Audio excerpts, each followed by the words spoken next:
Good evening, everyone. I'm Kelly Wright. Welcome to tonight's program. I'm glad you could be a part of us as we spend this next hour focusing on what's important to the African American community. So let's get right to it. Here are my opening observations for today. On Tuesday, we talked about Dr. Anthony Fauci testifying before a riveting Senate hearing. In that, he stated that he was concerned about too many states reopening when we don't have enough testing and contact tracing for dealing with the COVID-19 pandemic. Here's what Senator Elizabeth Warren had stated. She said, President Trump must acknowledge that the federal response has been insufficient and that more people are dying as a result. She went on to say, we are running out of time to save lives and we need to act now. And she's right. Meanwhile, President Trump has appointed Senator Tim Scott of South Carolina. He's the only Black Republican who serves in the Senate.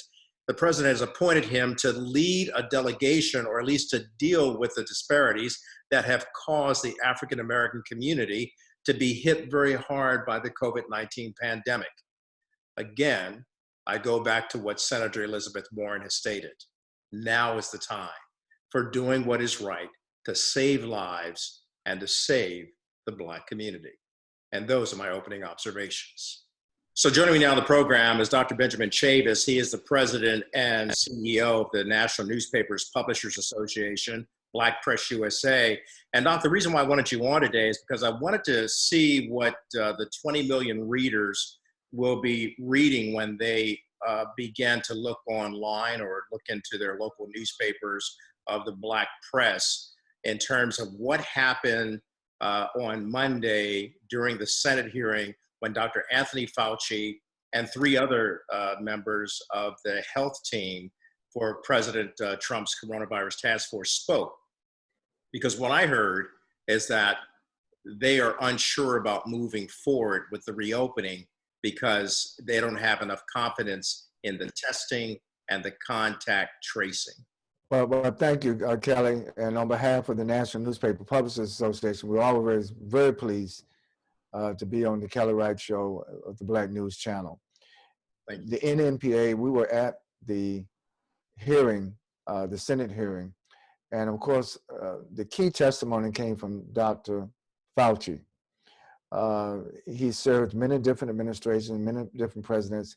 He's the leading epidemiologist, great physician, great scientist, great data analyzers. You know, Dr. Fauci not only collects the data, he analyzes it and then gives a scientific opinion about where we are. And his testimony is very sobering. America is attempting to open up, but his caution was that we have to be careful that we don't open up rapidly in a way that was going to cause more infections. It's going to cause the virus to spread rather than to contain. And you will recall that Senator Warren asked Dr. Fauci point blank, does the United States have control of the virus? Has the virus been contained? And his answer was no, it is not controlled yet. And it has not been contained yet. So we still have a lot of work to do. And for Black America, what does this really mean? Mm-hmm. What this means, Kelly, is that we have to be more vigilant than we have in the past. We can't lose our patience. We have to keep our mask on. We have to keep washing our hands. We have to keep avoiding people that may be asymptomatic, which means they may not have a symptom, but they may be carrier of the virus. We got to protect ourselves, we got to protect our families. At the same time, I know many workers, many breadwinners in the home have to go try to figure out how we're going to make a living. And I think people are adjusting their businesses. If you own your business, a lot of businesses are trying to figure out how to stay in business virtually rather than having in-person contact. Right. And for others, it's a struggle. The stimulus package, which I know we're going to talk about a little later, hasn't really afforded Black Americans all of what they need, not only to get back on their feet, but to stay on their feet economically. So the most serious impact has been health, but there has been also a concomitant impact of economic degradation, economic devastation in Black America as a result of COVID-19. We have to get to a point, Dr. Chavis, from my observations of what took place at that Senate hearing. We have to get beyond the politics of this, from the White House, from senators who favor what the White House is doing, and from governors who want to rush to reopening for the sake of getting people back to work. We have to get beyond the politics and really focus on what the science is saying. Right. You know, Kelly, there are three houses. There's the White House, there's our house, our homes, and there's God's house. And I think that we need to not allow the politics in the White House to distort or to deflect the reality. When Senator Mitt Romney asked that question and made that observation, of we're now way over 80,000 people who have died, and many of whom, unfortunately, disproportionately, have been African Americans who have died as a result of COVID-19. And I think one of the things we try to do, and which we do in the Black Press every week, through blackpressusa.com and through all of our member newspapers, is to give our people the simple truth. The Bible says the truth will set you free. That's true, but you got to get that truth. And unfortunately, out of Washington, we get a lot of distortions of the truth. We get a lot of deflections of the truth. At one of the press conferences that the White House was having, they were even celebrating where we are. This is no time for celebration. This is time for vigilance. This is time for our desire and mandate to be thy brother and thy sister's keeper. I think we have to strengthen our faith in God, strengthen our commitment to one another, and also follow the science and follow the data. Absolutely, because the truth is illuminated here on this show, as well as the the Black News Channel and in the Black Press. We're going to come back after the break and talk to you about this economic stimulus package that's being debated, some $3 trillion or more being given to the American people. We'll be back in just a moment with Dr. Benjamin Chavis.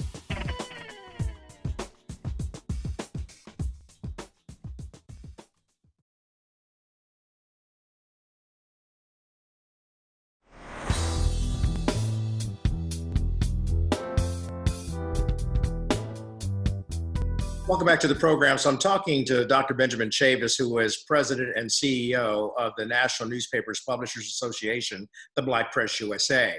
And Doc, as we've been talking about the Senate hearing, that was quite exceptional yesterday, because we saw senators from both sides of the aisle, conservative, liberal, Republican, Democrat, and even independent, basically weighing in with Dr. Anthony Fauci and other leaders, health leaders of the president's coronavirus task force. But there's another issue brewing there on Capitol Hill, because on the House side, as you know, they are now trying to figure out how much money they're going to put out again.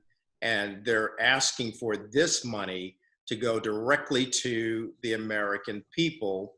And to that point, New York Governor Andrew Cuomo went on to state that it is important that the people get the money, not the big businesses, not the corporations, but the people get money to help them through these difficult times. What are you hearing so far about this new stimulus? Well, one of the encouraging things about the new stimulus that the House is now debating is that Nancy Pelosi, Speaker of the House, Nancy Pelosi, appointed Congressman Jim Clyburn, Democrat from South Carolina. He's the Democratic whip.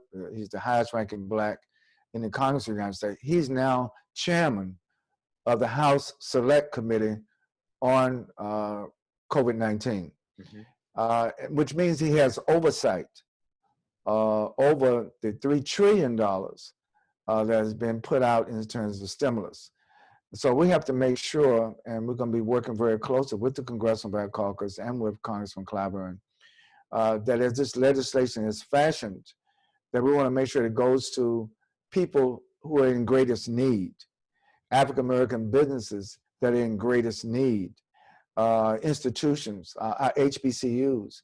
They don't know if they're going to be able to open in the fall. Where is the greatest need in terms of the economy? And I think that so much has been sacrificed So much has been impacted already in Black America. We can ill afford now, not only to be disproportionately impacted by the virus itself, but now we're finding we're disproportionately impacted economically. Yeah. You know, not just in terms of the unemployment, but the wealth drainage. There was already a wealth gap between blacks and whites in America. As a result of COVID-19, we are fearful, uh, Kelly, that the wealth gap now between blacks and whites is going to widen as a result of COVID-19, unless the Congress passed the kind of legislation that not only gives us stimulus, and sometimes the word stimuli can be used as something temporary, but we need a enduring stimulus that will make people sustainable. I would rather call the bill a sustainability bill rather than just a stimulus bill, because stimulus implies you give something for a moment and then you back off to see if it works. I think what we need is something much long-term sustainability, that we not only sustain ourselves during the COVID-19 pandemic, but what happens after the pandemic? What are our plans? What is the economy like? How can we practice inclusion and diversity in America's new economy? It's so important, and I do know, before I let you go, that the White House, I've heard from the Republican Party, where the White House has stated that they are providing an initiative on revitalizing historically Black colleges and universities in the midst of this COVID-19. Now, I've got a call into the Department of Education to talk to us on this show to tell us what that might look like.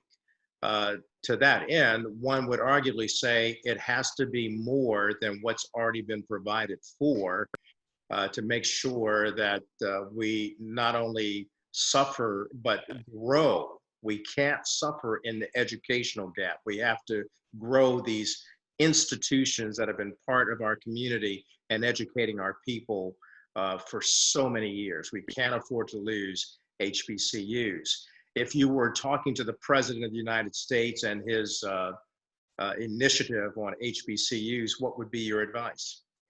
Well, my advice is that certainly the initiative that the White House is putting forth to assist HBCUs should involve NAFIO, the National Association for Absolutely. Equal Opportunity in Higher Education. They need to have Dr. Leslie Baskerville at the table. They need to have United Negro College Fund. They need to have Dr. Lomax at the table.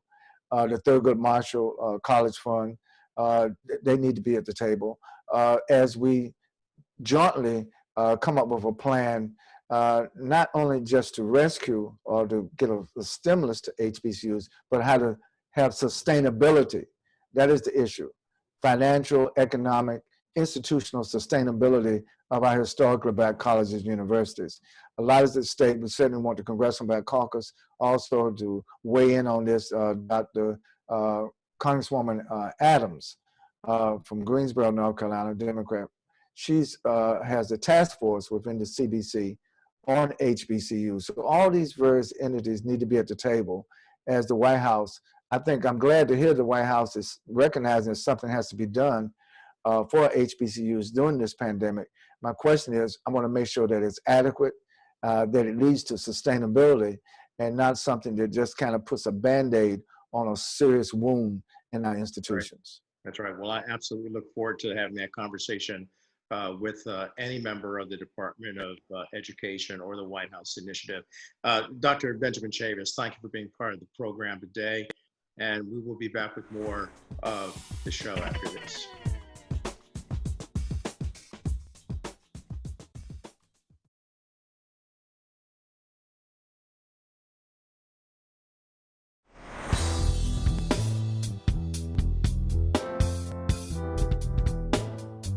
So welcome back to the program. Joining me now is a guest. Well, first, before I introduce her, let me read some things to build her up, if you will.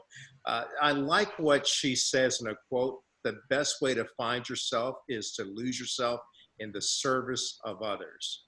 And that's a quote from Gandhi, and it's one that's embraced by our guest, my new friend, Dr. Stacey N.C. Grant, an international speaker, best-selling author, trainer, and celebrity guest host. In fact, this is how she built a global platform service. And in fact, you're just going to love everything about her. Dr. Stacy, welcome to the program today. So excited. I feel like Christmas came early. I'm on the Kelly Wright Show. Come on. This is a blessing. You're a blessing. And, you know, having you as a new brother is just amazing because of the work that you're doing. So I just want to honor you with the space that you've created to have these engaging conversations and to really focus on what matters. We can see that this new COVID reality we're living in is causing us to really pause and focus on things that are truly important. So I just applaud you, and I'm honored to be here and just have some time hanging out with my new brother. Well, you are very kind, my sister, and you're welcome to be a part of the program, because the program is designed for people like you who engage in positivity, even though we're dealing with the negativity of a COVID-19 pandemic and the eyesore that it's created, not only in terms of disrupting our economy and also causing death, but it's also shown us the disparities that exist within communities of color, disparities that you and I are not shocked by, because we've known that. We've known that it's a case around the world, and yet here it is. But you are someone who targets people to focus on destiny. Tell me about your program, because to me, it's part of a phenomenal woman doing a phenomenal thing for the world. Well, I thank you for that. And the tribute to this platform is to God first, because he has allowed me an opportunity to share good news and to honor the legacy of faith that I stand on. And that comes from my grandmother, who on my maternal side was a praying woman. Kelly, when she prayed, wild bulls couldn't take her away from waiting on the affirmative response from God. So I know. Running the bulls in Pamplona, it's and that was so her. You know, I'll share a little story about that later on. But the reason why I start there, I know I'm the beneficiary of every prayer she prayed. And she did more with less than most of us do in this age and stage. And that legacy of faith is so important to me. I didn't realize how much as a young kid. I think I almost took for granted the blessing that I had my grandfather, grandmother, and great-grandmother growing up in a 3-family home. So all I knew was, of course, grandma and grandpa and great-grandma would be there. But that legacy was almost a little burden sometimes when I had to get up for Sunday school every Sunday. Like I couldn't sleep in. But as I've grown, I understand what that's rooted in. And she left this planet December 15, 2015. And there's not a day that goes by that I don't miss my grandmother, but she was 98 years young. So I know what a blessing that was to have her that long. And, you know, even with her frail voice, as her body started to get weak, if you started a verse, she would finish it. If you started a hymn, she would still be able to sing. And my platform is a tribute to her and what that means to stand boldly as a faithpreneur. I actually now own the word faithpreneur. And I said, okay, as we're building business, I'm like, I'm going to protect my intellectual property. This sounds great, but Kelly, I didn't know that God was setting me up to lead a whole movement of faith-based entrepreneurs. And faith-based entrepreneurs with a fidelity to God in organizing, managing, and operating their business. So our whole Destiny Designers University is around a training platform that builds capacity for us not to just quote scripture and say we're the head and not the tail, and then we're broke, right? How do you figure out a way to create revenue streams that honor the gifts and talents that God has given you? And I can talk about it from experience because I've lost a lot, but I've gained a lot in learning those lessons and knowing that what God has planned for you, he has planned for you. You can't rush it. You can't delay it. You have to walk in it. And that's what my life mission is right now, is to be able to empower faithpreneurs, especially in a time like this. If you never knew what faith was before, you might want to start looking it up now, because it's not when you do when things are great. It's not when you have a full bank account and your relationships are all lined up and everything is perfect that faith is exercised. It's in these difficult moments. It's in these times when you can't see, as Reverend Dr. Martin Luther King would say, you can't see the staircase, right? You just take that step, and that's what faith is, taking that step when you can't see what's ahead of you and being able to stand on that and know that you have a gift, you have a skill, you have a talent something that is going to answer the problems that we see in the world today. And we should be standing as beacons of light in this very dark time, waiting for those witty downloads and divine ideas to supply the market and be paid for it. I want you to hold on to that thought, because when we come back after the break, we want to drill down on the action steps that people can be taking in the here and now, so that we deal with COVID-19 for the now, but we're planning for the future, and for a future and a hope, not disaster. We'll be back with more of Dr. Stacey N.C. Grant and more after this. Don't go anywhere.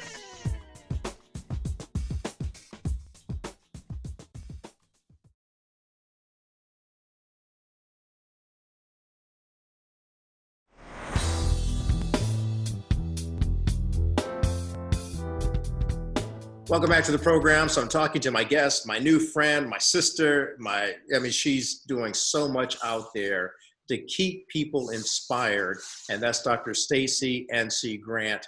And you've got this university there in the New York City area. And tell us what it is and the action steps that it inspires people to take. Absolutely. So I thank God that in 2014, we launched Destiny Designers University as this virtual classroom, a classroom without borders, where we graduate to the next best version of who we are by turning inspiration into results. As an inspirational speaker, being on stages, talking to people, everybody gets inspired and they feel they can conquer the world after they hear one great speech. I've been blessed to be tutored by Les Brown, as one of my dear friends and mentors. So I travel. Yes, and I see the reaction, and no matter where we go, it doesn't get old. New generations are still like, oh my gosh, it's Les Brown. And the content is still relative and great, but I knew that people were missing the next step after the motivation and the inspiration. How do you turn that into a consistent action?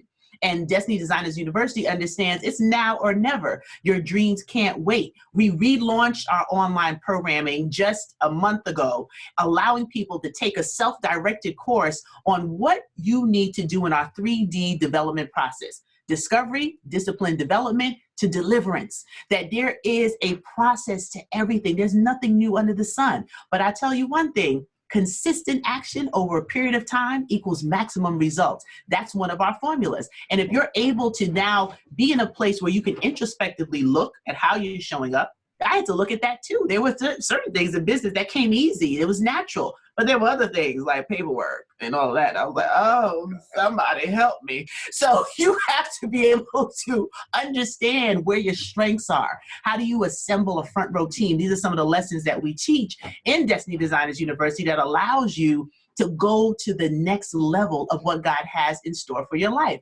And we're getting ready to launch our big program for this 2020 from my book. So let me do a shameless plug. Action. Despite the distraction. And why I'm doing this, Kelly, is because when I wrote this, action, despite the distraction.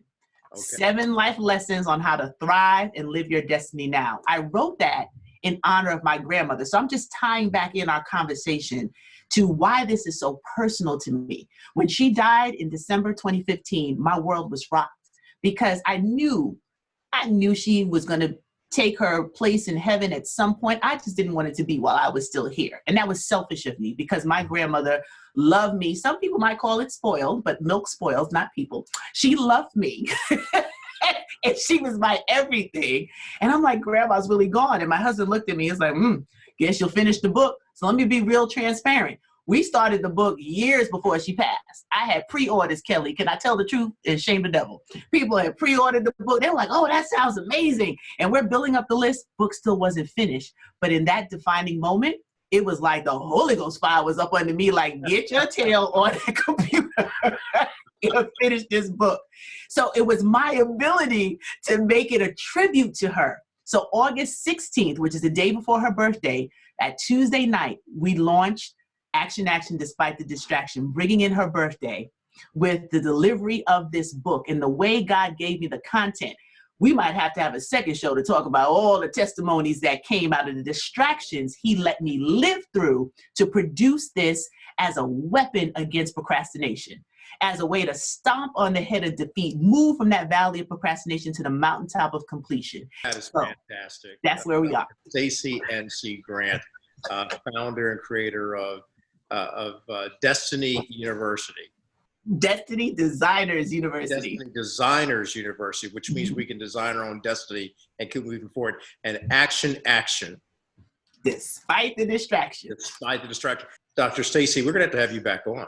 I'd love to be. Like tomorrow. So we're going to end this tonight, and we're going to have you back on tomorrow, if that's okay, because I want you to come on and keep pouring out that positivity, because I think people are receptive and hungry for it and thirsty for it, and you've got it. So for now, we're going to take a break, and we're going to come back with more of the program. But I want everybody to give a holla for Dr. Stacey N.C. Grant, who's going to join us again tomorrow on the program. I look forward to it. I look forward to it because, Kelly, you can't quit me. We're together forever now. All right, very good. I'm holding you to that. We'll be back with more right after this.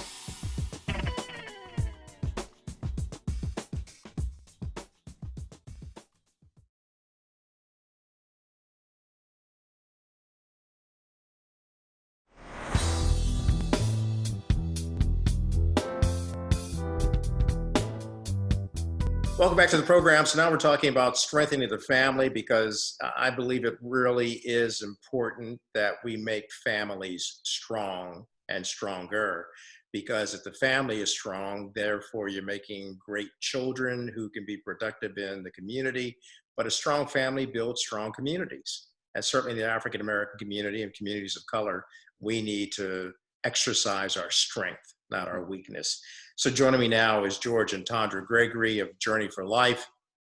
They are relationship coaches. They do work with a lot of married couples, particularly at Saddleback Church out there in Orange County with, of course, the popular pastor Rick Warren, who wrote Purpose Driven Life.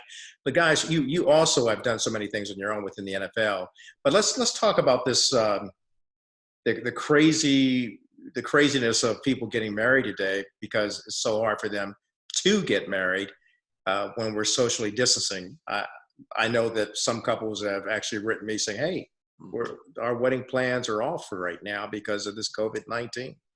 Yes. That's stressful, Sure. at least. Very How do you stressful. help them? Yeah. So very stressful, because once you have in your mind that something is going to happen, and then all of a sudden you have to like totally recalibrate yourself, right? And it throws you for a loop.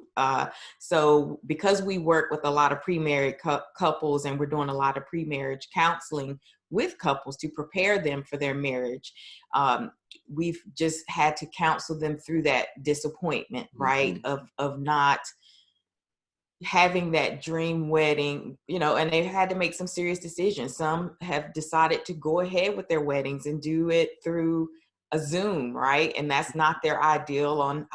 They want to be celebrated with their family and friends. And others have decided to postpone their wedding. So this can be very disappointing. But what I've been trying to coach them on is the wedding is just a celebration of your love, but the foundation is what really matters for a lifelong love, right? Sure. So instead of looking at what you lost, you have to look at what you gained. You've gained more time to focus on laying a solid foundation in your relationship, and know that can encourage you that, hey, we're really preparing ourselves for marriage, and we get this extra time to do so. Yeah, I mean, it's a blessing. This COVID-19, many people think, wow, it's just a curse for us, right? But if you turn what seems bad into good, it can really help you. And so my wife just mentioned time. You've got a key thing on your side now. For some people, they needed this break, meaning stop the planning and just really focus on the main thing. The wedding is just the beginning, but there's a lifelong marriage that you have to build upon. And that starts now. That starts by taking time now to ask each other the deeper level questions. We wish 25 years ago, we're celebrating this year, 25 years, Kelly. And we wish someone would have slowed us down enough to say, ask deeper questions. And so take this moment now. We've got a book that we take a lot of couples through called Preparing for Marriage God's Way. It's by Dennis Rainey. And I like it because the book is not theoretical. It's not like a book that's written for objective truth, but it's a lot of blanks that you fill in. It's a lot of questions that you have to answer. And the book becomes very subjective. You answer yours, spouse or wife or girlfriend, and then the guy answer his, and then you come back together, and then you try to figure out, are we on the same page? And so if she only wants 3 kids and I want 8 kids, then we know, oh, we might be headed into disaster because maybe we haven't really dated and talked about that. We just assume that we're on the same page. During this season, go through a book together. I remember that book, Lies We Tell at the Altar. That's another great book. Lies We Tell at the Altar. Get that book. Go through those questions and ask each other, vet each other. There's nothing right now off limits. You're watching The Kelly Wright Show. We'll be back with more after this.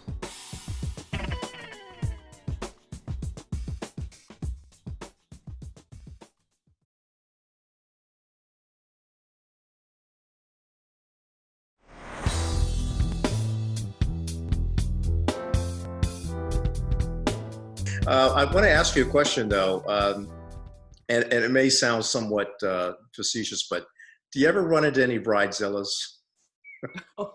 Are you kidding me? Oh my! Yes. Because I would think at this particular time, when we're talking about May and June, this is the big wedding season. This is the time, and I'm thinking if there is a bridezilla, 1 or 2 out there, they might be losing their mind right now. Yes. Sure. Yeah, and honestly, that that goes in line with what we were already talking about too. Is you just want to start your marriage off on a solid foundation, and if all these wedding plans are turning you into someone you're not, slowing down can only help so that you can regroup and have that time to reflect and say, is this how I want to start my marriage? And also, I mean, if it's a bridezilla now and this is how they respond during high stress times, maybe there's some grooms out there that need to see that and make a solid decision about do we need more time to figure this out before we make a lifelong commitment together, right? Yeah, I think primarily it's revealing early maybe some cracks in the foundation, right? And none of us, when we're dating and we're preparing to get married, we don't want to admit that we have cracks in our foundation. When we're coaching couples through our relationship coaching programs through Journey for Life, people want to make us feel like they're perfect, and we tell them you're not perfect. And so the cracks or the foundation, maybe there's some things that's being revealed. We talk about a bridezilla. There could be a few groomzillas as well. But what we're learning is COVID-19 is just a season. Here's the reality: is this season might be revealing some key things, whether it's patience, whether it's kindness, whether it's gentleness, whether it's self-control, or there's another one of those ones that says long suffering. We don't like to suffer long, but marriage is a long haul. And I'm not bringing up the suffering aspect, more so that I'm saying that patience throughout. When you ask God for patience and he gives you something to be patient for, sometimes we have to be very careful what we pray for. George and Tandra, thank you so much. Good to have you here today. And I think on Friday we're talking about friendship within the bonds of matrimony. Sometimes friendship gets strayed and you become each other's frenemies, if you will. So we'll get back and talk about that, about keeping the family strong and take a positive approach to how we can keep the friendship going. George and Tandra Gregory, Journey for Life, NFL chaplains to the Los Angeles Chargers. Thanks for being on the program today. See you on Friday. All right, see ya.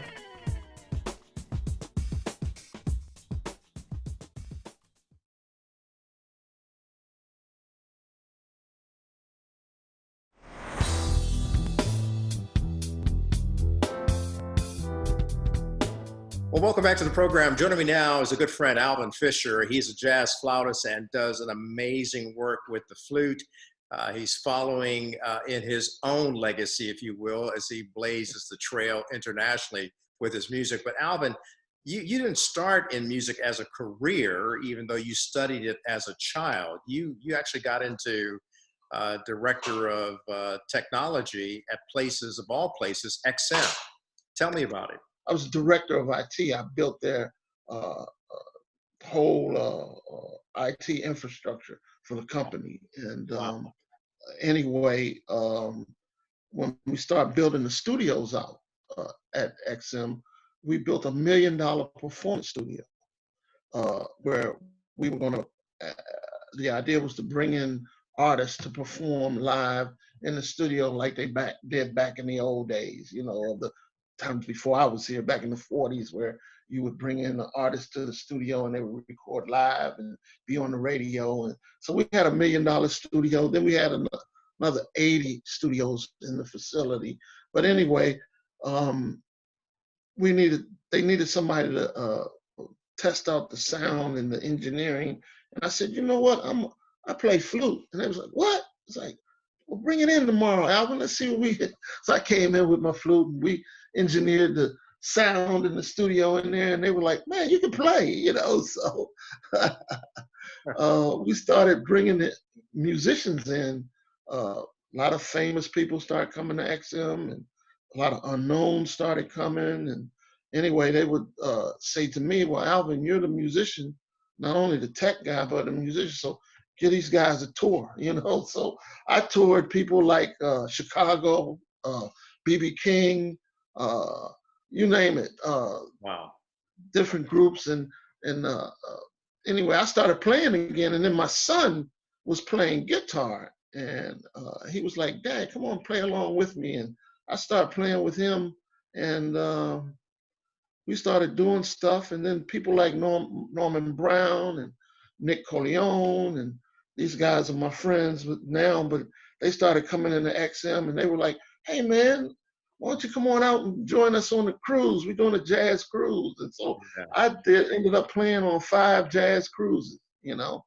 And then when I retired from XM, when Sirius Radio bought us out and I retired, I told my son, I said, you know, I think I'm gonna put a band together. And my son is an excellent guitarist. He's He is. he's on all my records. He's on all the videos out on YouTube. That's my son that's standing there with me. I got these excellent musicians. We got together and we started a band and it took off from there, man. You know, and I started recording and I got Norman Brown's keyboardist, who's an excellent producer, Travis Milner. He produced my CD. I had another producer produce my single, Michael Corbett. But anyway, I started executive producing. Those guys came in with their talents and produced my CDs and my songs, and it took off from there, man. And so next thing you know, my music's playing on Pandora, iTunes, internationally. I'm internationally known. So where can people contact you, Alvin? Well, I have a website. My website is thealvinfisherband.com. Everything's out there, all my contact information, bio, pictures, a lot of pictures, my videos, a lot of YouTube videos are out there with me and the guys and my son and the rest of the guys. And so that's one way of doing it. The other way is the Alvin Fisher Band on Facebook, of course. Yeah. I'm an old guy now, but I had to plug into the social media, man, to, you know, keep the music playing. You know what I mean? Ain't nothing wrong with that. Ain't nobody mad at you because you got a lot of good music. So make it holla, make it pretty, and keep on bringing us good music. When we come back from the break, I'm actually going to be playing your music as we close out the show tonight. We'll probably play one of your selections, a cover that you did of Hugh Masekela, Grazing in the Grass. It's such a great song. Oh, great. Alvin, good to see you. Best of everything to you. God bless you. Tell my good buddy Cheryl, your lovely wife, hello for me, and you're welcome on this program anytime. My home. Well, thank you. Thank you for inviting me, Kelly. I really appreciate it. So I'm going to be calling my kids and grandkids and telling everybody, tune in to the Kelly Wright Show. We got to on the Black News Channel. Somebody scream and holler to the good things that are going on. I appreciate it so much, great. Al. Thank you much, man. Appreciate it. All right, God bless you. We'll be back with more, and of course, Alvin's music after the break.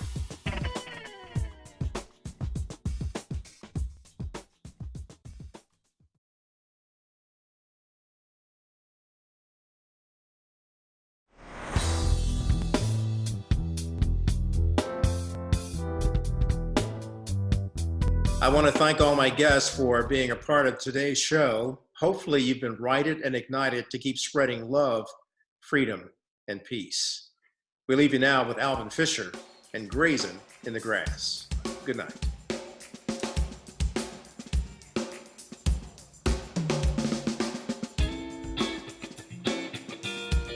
Y'all want to dance? Dance in your seat if you want to. Song made in 1969. Song by Mr. Hugh Masekela. It's called Grazing in the Grass. All right.